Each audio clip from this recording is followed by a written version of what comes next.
말씀 나누기를 원합니다. 이번 달이 몇 월일까요? 7월입니다. 네, 벌써 7월이 되었습니다. 벌써 이 한 해를 이제 한 해가 꺾여져 가는 그런 달이 되었습니다.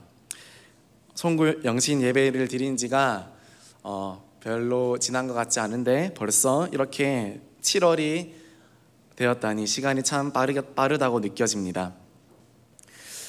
코로나가 오고 또 이런저런 일들이 있어도 시간은 흐르고 그리고 계절도 바뀌고 코로나가 끝나니까 이제 끝나지 않았지만 코로나가 감소 추세에 있을 때 이제 나가보니까 꽃이 피는 그런 시간들, 모든 것은 이처럼 다 변하고 지나갑니다. 세상에 난리가 일어나고 또 세상이 소란스러워도 역사의 시간은 그런 것에 전혀 영향받지 않고 묵묵히 흘러갑니다. 하나님의 시계도 조금의 오차 없이 지금도 흘러가고 있습니다. 우리는 코로나로 인해서 시간이 막힌 것 같고 우리 삶이 정지된 것 같고 모든 것이 스탑되는 것 같이 그렇게 느꼈지만 하나님의 시계는 어떨까요? 지금도 흐를까요? 멈추고 있을까요? 지금도 흘러가고 있습니다. 그러므로 우리도 하나님의 모습을 본받아 우리가 할 일을 묵묵히 해야 됩니다. 모든 것이 변하고 또 모든 것이 불안한 이 시대에 더욱 변하지 않는 것을 붙잡아야 합니다. 그것은 바로 변하지 않는 하나님의 은혜입니다. 하나님의 은혜는 절대로 변하거나 그리고 변질되지도 않습니다. 왜냐하면 하나님은 신실하신 분이기에 하나님의 은혜도 신실하고 항상 우리에게 지속적으로 그 은혜를 미치게 됩니다. 오늘 그 은혜를 은혜 위에 은혜다 그렇게 말씀합니다. 우리 요한복음 1장 16절 말씀 같이 읽어보겠습니다. 우리가 다 그의 충만한 데서 받으니 은혜 위에 은혜라라. 아멘. 네, 우리 날씨가 더워져서 그런지 졸고 계시는 분이 계시는 것 같습니다. 네, 그래도 힘을 내셔서 함께 또 은혜 받기 원합니다.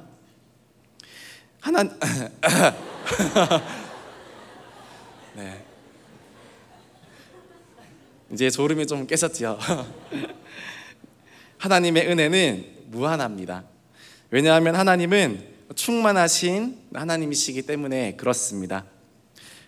그 요한복음 1장 16절에 보니까 우리가 다 그의 충만한 데서 받으니, 여기서 충만하다라는 이 말은 완전한 양, 넘쳐 흐르는 양, 그것을 충만하다라고 그렇게 말하고 있습니다. 쉽게 말해 하나님의 은혜는 끝이 없다는 것입니다. 그분의 은혜는 지금도 끝이 없습니다. 우주 구석구석까지 미치고 있습니다. 모든 것이 하나님의 은혜를 입고 있습니다. 마찬가지로 우리를 향하신 하나님의 사랑과 은혜도 절대 풍성입니다. 절대 무한입니다. 결코 모자라거나 닳아 없어지지 않습니다. 믿으십니까? 우리가 살면서 가장 힘들어하는 것이 무엇입니까? 모자라다는 느낌을 받을 때, 그때가 제일 힘듭니다. 내 인생의 결핍을 느낄 때, 내 인생의 부족함을 느낄 때, 내 인생에 있어야 할 것이 없고 마땅히 있어야 할 것이 모자라다고 느낄 때, 그것이 비었다고 느낄 때 우리는 낙심합니다. 때로는 돈이 모자라고, 때로는 점수가 모자라고, 때로는 능력이 모자라고, 때로는 실력과 인격이 모자라고, 때로는 인간관계가 모자라고, 때로는 사랑이 모자라고, 이 외에도 내가 일일이 말할 수 없는 그 모든 것들이 너무너무 모자라서 우리는 그 모자란 것들 때문에 너무 한탄하고 낙심합니다. 나는 왜 그것이 없을까? 다른 사람들은 다 가지고 있는 것 같은데 왜 내게는 누구나 쉽게 가질 수 있는 것조차 나는 가질 수 없는 것일까? 그렇게 결핍과 궁핍을 느낄 때 우리는 낙심하게 됩니다. 저는 자동차의 기름이 왜 그렇게 모자라는지 누가 차에 구멍을 이렇게 뚫어놔서 기름이 딴 데로 새는 게 아닐까 운전할 때마다 생각합니다. 기름 게이지가 뚝뚝 떨어지는 것을 보면 뭔가 마음이 조마조마해집니다. 기름이 충만하게 가득 차 있을 때는 운전할 때 마음도 이렇게 충만한데 편안하게 이렇게 운전하는데 기름이 막 바닥을 치고 이상하게 주유소 갈 시간이 없더라고요. 다른 시간은 다 있는데 주유소 갈 시간이 없더라고요. 기름이 막 바닥을 치려고 하면 이제 불이 깜빡깜빡거리면 속도도 제대로 못 내겠고 에어컨도 못 틀겠고 편하게 운전을 할 수가 없습니다.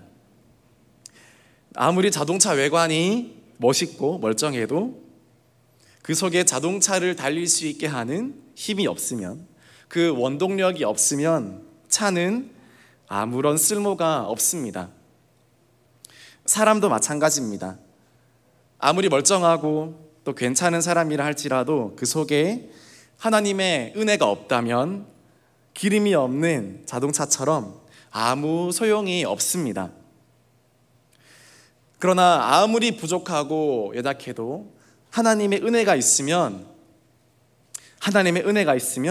그 은혜가 충만하면 그 사람은 별 볼 일 없는 사람에서 별 볼 일 있는 사람으로 그렇게 변화되게 됩니다.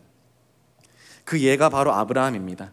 하나님 만나기 전에는 아주 평범한 사람이었습니다. 그러나 그가 하나님의 은총을 경험하고 하나님의 은혜를 경험하고 하나님의 비전을 경험했을 때 그는 어떻게 되었습니까?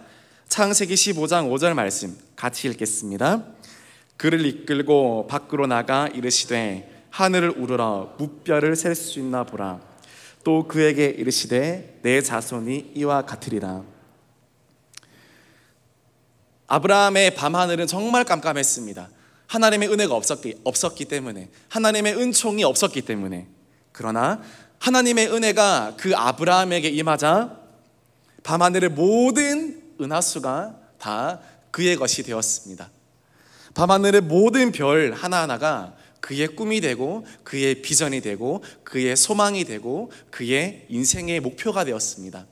정말 별 볼 일 없는 사람이었는데 정말 많은 별들을 볼 수 있는, 정말 말 그대로 별 볼 일 있는 사람. 하나님의 은혜가 임하면 그렇게 된다는 것입니다. 저와 여러분들은 별이 있습니까? 하나님이 우리에게 보여주신 그 별이 있습니까?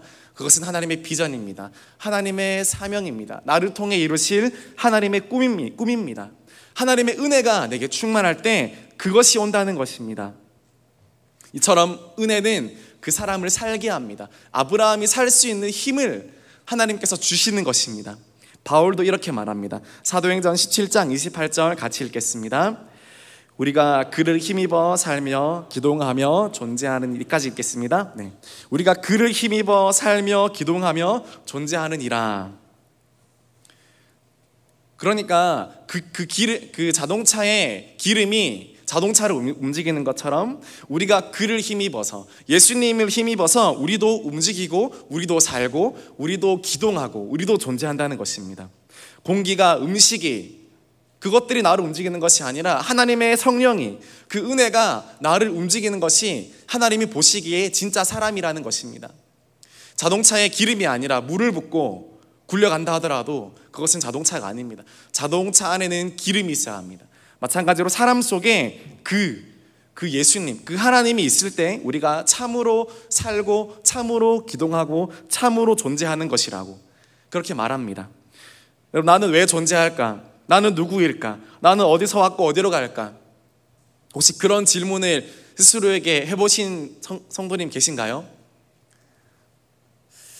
그러나 예수님을 만나면 우리는 여기에 대한 해답을 찾을 수 있습니다. 많은 돈을 벌어도, 인기가 많아도 허무하고 허망하지만 내가 하나님께로부터 왔고 하나님께로 가야 한다는 사실을 안다면 이 땅에 살아가는 동안 하나님과 함께 동행해야 되겠구나라는 목적이 생기기에 절대로 내가 누구고 내가 무엇이고 어디서 왔고 어디로 가야 되는지 고민할 필요가 없다는 것입니다. 다윗도 바울처럼 자신이 살고 기동하는 존재를 하나님께 두고 있습니다. 우리 시편 18장 29절 같이 읽겠습니다.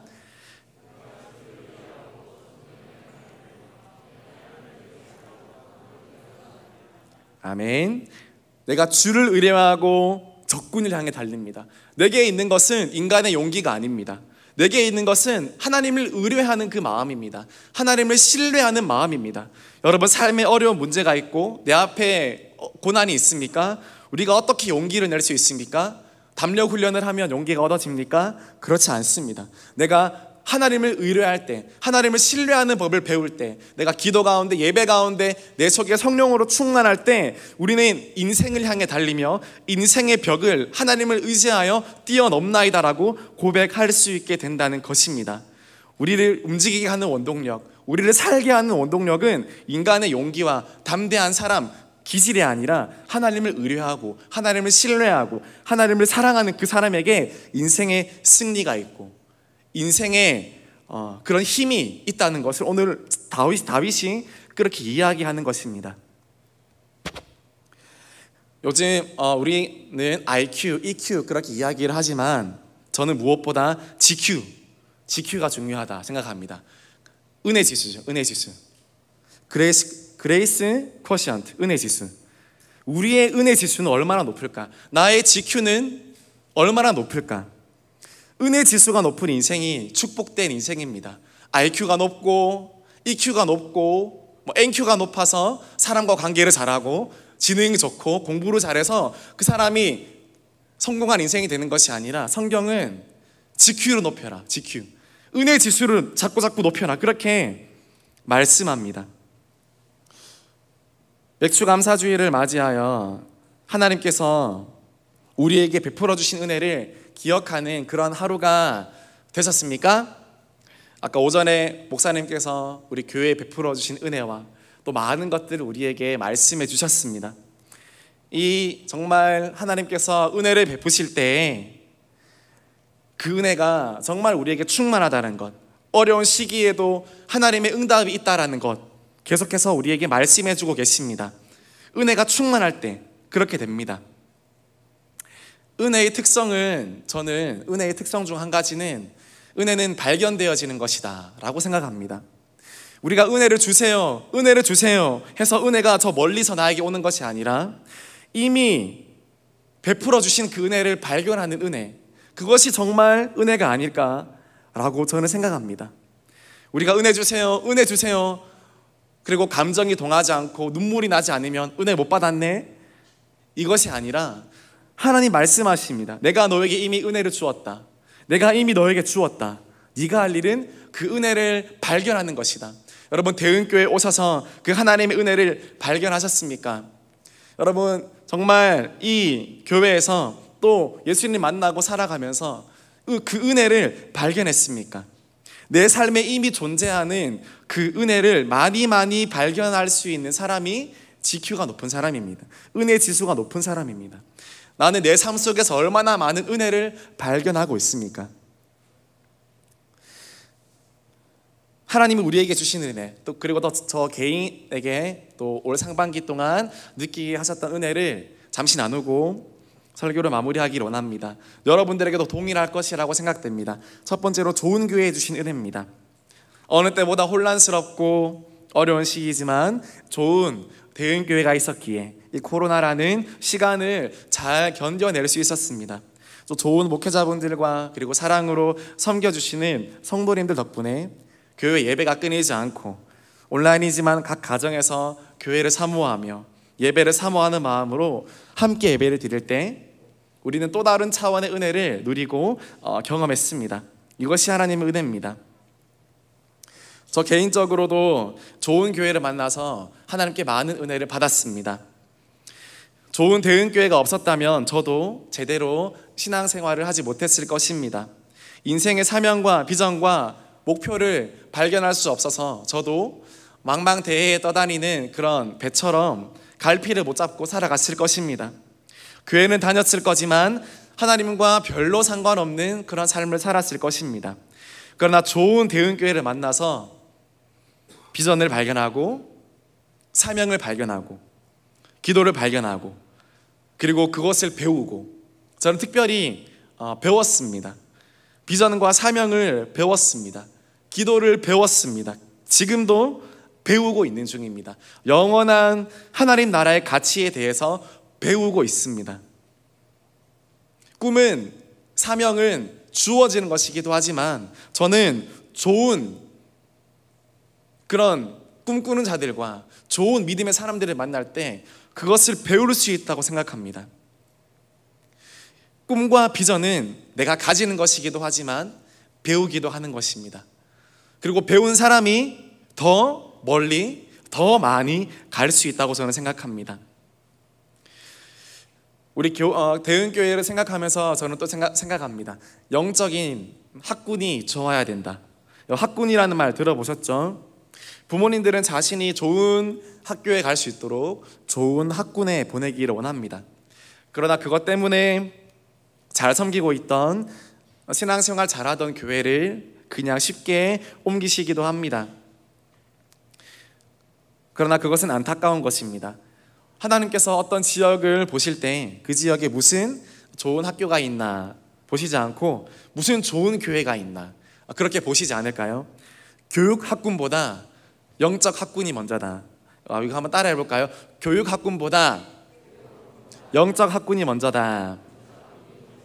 아이의 학교 교육은 대학을 결정합니다. 그러나 영적인 학군, 좋은 신앙 교육은 아이들의 평생을 결정하고 그리고 영혼을 결정하고 영혼을 넘어 영원한 상급을 결정하는데 영적 학군이 더 중요하지 않겠습니까? 좋은 교회를 옆에 두고 있는 사람은 물가에 심어진 나무와 같습니다. 예레미야 17장 8절 말씀 같이 읽겠습니다. 그는 물가에 심어진 나무가 그 뿌리를 강변에 뻗치고 더위가 올지라도 두려워하지 아니하며 그 잎이 청청하며 가무는 해에도 걱정이 없고 결실이 그치지 아니함 같으리라. 아멘. 그는 물가에 심어진 나무와 같습니다. 좋은 교회를 두고 있는 사람은 그 나무가 물가에 심어져서 더위가 올지라도 두렵지 아니하고 그 잎이 청청하고 가무는 해에도 걱정이 없고 결실이 그치지 않는다. 저는 참 결실이 그치지 않는다라는 말이 마음에 와닿습니다. 누구나 전성기가 있고 누구나 한때가 있지만 그러나 오늘 이 예레미야 17장 8절에서 말하는 나무는 전성기가 없는 나무, 늘 전성기, 늘 열매가 있고 한때가 아니라 지금도 앞으로도 열매를 맺을 그 나무, 얼마나 은혜로운 나무입니까? 얼마나 은혜로운 인생입니까? 우리의 삶이, 우리의 교회가 이렇게 주님 나라 가는 그날까지 열매를 맺을 수 있는 그런 인생이 될 수 있다면, 그런 교회가 될 수 있다면 그것보다 더 영광스러운 것이 있겠습니까? 저와 여러분들의 삶에 이런 축복이 있기를 주님의 이름으로 축복합니다. 좋은 교회가 있을 때 우리는 그 은혜를 받아 누리고 삽니다. 두 번째로 주신 은혜는 끊임없는 비전과 사명을 주신 은혜입니다. 코로나 기간 가운데도 강단에서 울리는 말씀은 비전과 사명에 관한 말씀이었습니다. 코로나라는 문제에 집중하기보다 기도와 예배와 거룩이라는 그런 사명에 집착할 때 어려움도 너끈히 이겨낼 수 있었습니다. 저 개인적으로도 상반기 동안에 이런저런 코로나라는 문제에 집착하기보다 더 어려울수록 주님 주시는 사명과 비전에 집착하려고 노력했고 그리고 그것을 또 배웠습니다. 그래서 문제보다 크신 하나님을 바라볼 수 있게 되었고 어려울수록 더욱 비전을 붙들어야 되는구나, 어려울수록 내가 더욱 사명을 붙들어야 되는구나, 그럴 때 하나님께서 다른 모든 것들을 책임져 주시고 인도해 주시는구나 라는 것을 알고 깨닫게 되었던 것이 저에게 참 은혜가 되었던 것 같습니다. 세 번째로 영혼을 섬길 수 있게 하신 은혜입니다. 지난 시간들 동안 또 여러 교육부서 선생님들께서 오히려 더욱더 신방하시고 아이들을 더욱더 찾아가 주시는 것을 보았습니다. 마음에 많은 감동이 되었습니다. 이렇게 제자 훈련으로 먼저 훈련받고 헌신적으로 영혼들을 섬겨주시는 교사님들이 계시기에 오늘날에 대흥교회가 있고 대흥의 다음 세대가 있구나라고 생각하게 되었습니다. 또 저는 예꿈예담을 이제 섬기고 있는데 또 미나 전도사님과 함께 큐티 영상을 찍어서 초등부 친구들에게 나누어 줄 수 있어서 감사했습니다. 어려운 시기에 함께 모여 예배 드릴 수는 없지만 말씀만이 해답이고 말씀만이 안전하다는 생각을 했습니다. 어려울수록 하나님의 음성에 집중해야 한다는 것을 아이들에게 가르쳐주고 싶었습니다. 엉성하고 어설프고 모든 과정은 쉽지 않았지만 그러나 하나님의 말씀은 완전하며 하나님의 말씀은 어설프지 않고 하나님의 말씀은 완벽하고 하나님의 말씀은 우리를 가장 안전한 곳으로 인도합니다. 어려울수록 말씀을 붙들고 또 상반기 동안 또 강단에서 새벽으로 저녁으로 말씀이 선포되지 않았습니까? 어려울수록 우리가 더욱더 집중해야 되는 것은 하나님의 음성이다. 우리가 삶으로 또 지난 시간을 통해서 배웠습니다. 이제는 이것이 점점 회복되어 가는 과정에 있지만 특별히 우리 초등부 친구들 중에서는 공립학교 가정에서 나오는 친구들은 아직 부모님께서 약간의 걱정이 있으시죠. 그래서 가정의 문을 열고 그렇게 교회에 보내는 것이 때로는 이렇게 주저되는 그런 가정도 있는 것 같습니다. 그런 가정을 위해서 기도해 주십시오. 각 가정의 마음의 문을 여셔서 가장 안전한 예수님께로 나아올 수 있도록 그리고 대흥의 모든 다음 세대들이 친구들이 예배 자리를 회복하며 주님께 나아와서 정말 하나님을 만날 수 있는 그런 은혜의 자리를 더욱 허락해 달라고 많이 기도해 주시길 부탁드립니다. 마지막으로 기도의 바람을 불게 하신 은혜에 대해 감사합니다. 하나님께서는 또 목사님을 통하여 기도의 바람을 불게 하심을 느끼고 있습니다. 코로나 이후 다시 한번 우리 교회에 기도의 바람을 불게 하십니다. 지금이 2020년인데 지금으로부터 딱 10년 전에 3년 기도회가 있었습니다. 그 3년 기도회가 대흥교회에 10년을 이끌어가는 그런 원동력이 되지 않았나 그렇게 생각을 합니다. 올해는 2020년입니다. 이제 우리 앞에 또 한 번의 10년이 기다리고 있습니다. 우리 교회적으로도 우리 또 개인의 삶적으로도 우리 앞으로의 10년은 어떻게 될까요? 한번 고민해 보시고 생각해 보았나요? 저도 아무것도 모르지만 2020년이네 10년 전에 3년 기도회가 있었는데 그 기도회를 통해서 하나님께서 개인적으로는 물론이거니와 또 교회적으로도 이 10년 동안 또 모든 성도님들에게 이루 말할 수 없는 큰 축복을 하나님께서 허락해 주셨구나 라는 그런 생각이 들었습니다. 그런 마음에 감동이 들었습니다. 그렇다면 우리가 물어야 될 것은 이것입니다. 그렇다면 다음 10년은 어떻게 할 것인가? 다음 10년은 어떻게 준비해야 될 것인가? 10년 전에는 3년 기도회가 있었습니다. 그런 기도의 준비가 있었습니다. 그렇다면 앞으로 달려갈 10년, 2020년부터 2030년까지 이 10년 동안 우리는 어떻게 준비하고 있는가? 여러분 삶적으로, 개인의 삶적으로, 그리고 교회적으로 이 10년은 어떻게 준비될 것인가? 기도하는 자가 다음에 10년을 얻게 되는 줄 믿습니다. 기도하는 자에게 다음 10년에 이전의 10년과 비교할 수 없는 놀라운 소망과 미래가 있을 것이다 라는 감동이 제 마음에 있었습니다. 왜냐하면 이전의 10년과 앞으로 달려갈 10년은 이미 질적으로 양적으로 교회의 토양도 다릅니다.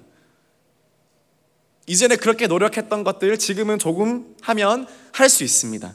그렇기에 더 기도하고 우리가 조금 더 기도의 불씨를 지피고 하나님께 더 나아가고자 하는 그 마음을 우리 마음에 일으킨다면 지난 10년 동안 과는 비교할 수 없는 더 놀라운 은혜, 더 쉽게 열어주시는 은혜, 그 은혜를 우리에게 주실 수 있지 않을까라는 그런 생각을 하게 되었습니다. 다시 한번 마음과 뜻을 모아서 우리가 다음 10년을 내다보고 짧게는 다음 5년과 3년을 내다보면서 우리가 준비할 것은 물론 우리의 실력과 모든 면에서 준비되어야 되지만 정말 기도로 다시 한번 준비되어지는 저와 여러분들이 되기를 주님의 이름으로 축복합니다. 우리가 마음을 모아 기도한다면 하나님께서 이전에 알 수 없었던 놀라운 은혜를 다시 한번 우리 교회에 주시고 또 여러분들에게 주실 줄 믿습니다. 왜 기도해야 되는가? 조금 더 직설적으로 제가 말씀을 드리자면, 기도하지 않으면 잠재적인 안티가 되기 때문에 그렇습니다. 기도하지 않으면 잠재적인 안티가 될 수밖에 없습니다. 설사 그 사람이 그 교회의 목회자라 할지라도 기도하지 않으면 그 사람은 잠재적인 안티가 됩니다. 안티가 뭘까요? 물러가라 그런 사람이 안티인가요? 안티는 그런 게 아니라 하나님의 감동 없이, 하나님의 생각 없이 주님의 사역을 이끌고 나가는 것, 저는 그것이 안티가 아닐까라고 생각합니다. 물론 반대하고 막고 아닌데 안 될 것 같은데 그런 것도 될 수 있지만, 무엇보다 기도하지 않으면 안티가 될 수밖에 없는 이유는 하나님의 마음과 하나님의 감동이 내 마음에 없기 때문에 자연스럽게 인간의 효율과 인간의 전략과 인간의 계산과 인간의 시선이 나오기 때문에 하나님 보시기에 안티가 된다는 그 말입니다.